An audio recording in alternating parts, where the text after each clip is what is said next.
Selamat sore teman-teman kami dan selamat sore juga untuk dosen kami Bu Diana. Kami dari kelompok 3 kami akan mempresentasikan hasil diskusi kami yang berjudul peralihan hak atas tanah melalui hibah. Saya bernama Firman Mario dan rekan saya bernama Kaleptus Flores Domaudan. Hibah. Hibah dalam arti pemberian juga bermakna bahwa pihak penghibah bersedia melepaskan haknya atas benda yang dihibahkan. Dikaitkan dengan suatu perbuatan hukum. Hibah termasuk salah satu bentuk pemindahan hak milik. Pihak penghibah dengan sukarela memberikan hak miliknya kepada pihak penerima hibah tanpa ada kewajiban dari penerima untuk mengembalikan harta tersebut kepada pihak pemilik pertama. Dalam konteks ini, hibah sangat berbeda dengan pinjaman yang mesti dipulangkan kepada pemilik semula. Dengan terjadinya akad hibah, maka pemilik sekarang dipandang sudah mempunyai hak penuh atas harta itu sebagai hak miliknya sendiri. Hibah tanah merupakan pemberian seseorang kepada orang lain dengan tidak ada penggantian apapun dan dilaksanakan secara sukarela tanpa ada kontrak prestasi dari pihak penerima pemberian. Dan pemberian itu dilangsungkan pada saat si pemberi masih hidup. Jadi, hibah adalah peralihan hak atas tanah merupakan suatu perbuatan hukum yang bertujuan untuk memindahkan hak dari satu pihak ke pihak yang lain dan penerima tidak memberikan imbalan dalam bentuk apapun. Berdasarkan pasal 1666 Kitab Undang-Undang Hukum Perdata, pasal 1 ayat 1 menyebutkan, hibah adalah suatu perjanjian dengan mana si penghibah di waktu hidupnya dengan cuma-cuma dan dengan tidak dapat ditarik kembali menyerahkan sesuatu benda guna keperluan si penerima hibah yang menerima penyerahan itu.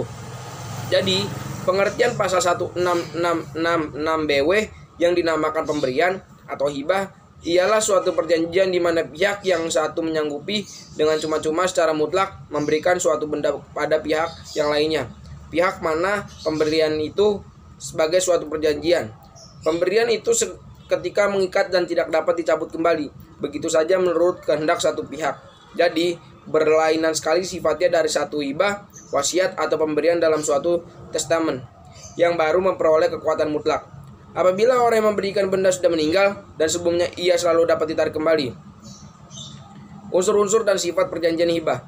Agar dapat dikatakan tentang sesuatu pemberian, perbuatan itu harus bertujuan untuk memberikan suatu hadiah belaka. Jadi tidak boleh ada suatu keharusan atau perikatan meskipun hanya berupa naturlich verbintenis atau janji dengan sendirinya saja. Perkataan atau pemberian dalam pasal 1666 Kitab Undang-Undang Hukum Perdata dipakai dalam arti kata yang sempit karena hanya perbuatan-perbuatan yang memenuhi syarat-syarat yang disebutkan di situ dinamakan pemberian. Misalnya, syarat dengan cuma-cuma, yaitu tanpa pembayaran.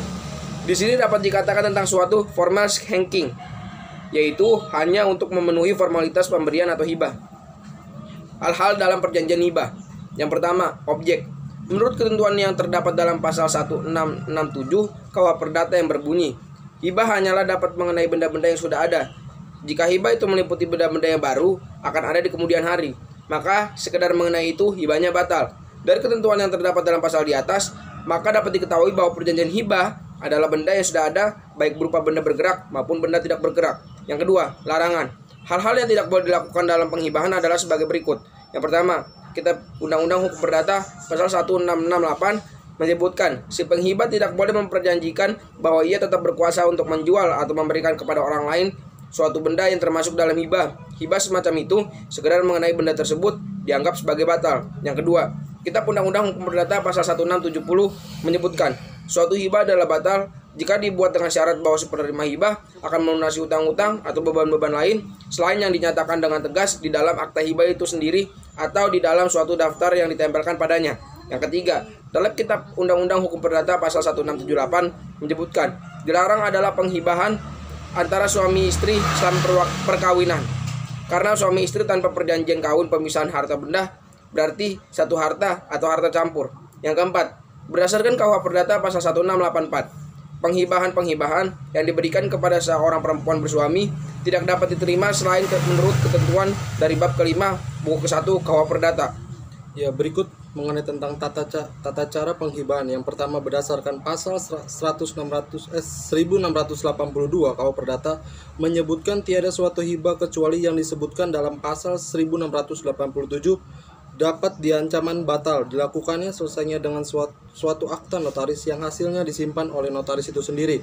Yang kedua, berdasarkan pasal 1683 KUH Perdata menyebutkan tiada suatu hibah mengikat si penghibah atau menerbitkan suatu akibat yang bagaimanapun selain mulai hari penghibahan itu dengan kata-kata yang tegas telah diterima si penerima hibah itu sendiri atau oleh orang yang dengan suatu akta otentik oleh si penerima hibah itu telah dikuasakan untuk menerima penghibahan-penghibahan yang telah kepada si penerima hibah atau akan diberikan kepada kemudian hari.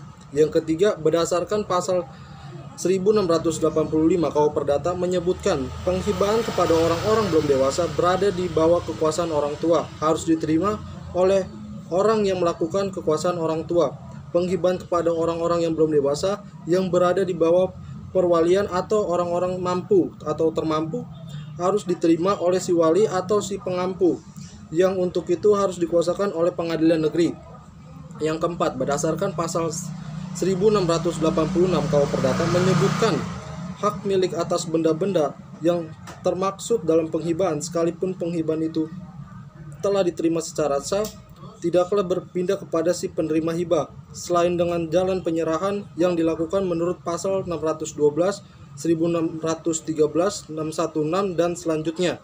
Yang kelima, berdasarkan pasal 1687 KUH Perdata menyebutkan pemberian-pemberian benda-benda bergerak yang bertubuh atau surat-surat penagihan utang kepada si petunjuk dari tangan satu ke tangan yang lain tidak memerlukan suatu akta dan adalah sah dengan penyerahan belaka kepada si penerima hibah atau kepada seorang pihak ketiga yang menerima pemberian itu atas nama si penerima hibah itu sendiri. Ya, berikut hal-hal yang membatalkan akta hibah telah dijelaskan dalam pasal 1688 BW atau KUH Perdata. Suatu hibah tidak dapat ditarik kembali maupun dihapuskan karenanya melainkan dalam hal-hal berikut. Yang pertama, karena tidak dipenuhi syarat-syarat dengan penghibahan telah dilakukan. Yang kedua, jika si penerima hibah telah bersama melakukan atau membantu melakukan kejahatan yang mengambil jiwa si penghibah atau suatu kejahatan lain terhadap si penghibah. Yang ketiga, jika ia menolak memberikan tunjangan nafkah kepada si penghibah setelah orang jatuh kemiskinan. Yang keempat, hibah kepada non ahli waris diatur batasan jumlah harta benda barang yang dapat dihibahkan sehingga juga perlu melihat bagian kedua BW atau KUH Perdata khususnya pasal-pasal yang membuat ketentuan tentang batasan legatisme porite yang ini pasal 913, 949, 920 serta peraturan perundang-undangan lainnya seperti Undang-Undang Nomor 1 Tahun 1974. Yang kelima, adanya unsur perbuatan melawan hukum dalam hal penghibahan dapat pula membatalkan akta hibah.